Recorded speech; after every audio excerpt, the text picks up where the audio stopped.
وحق ضعف الدنيا حق موجود عند ربنا، وحسبي الله ونعم الوكيل.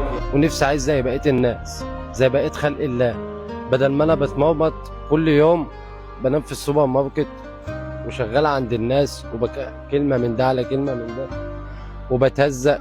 شوف ماشي بعوق على رجلي، فحسبي الله ونعم الوكيل.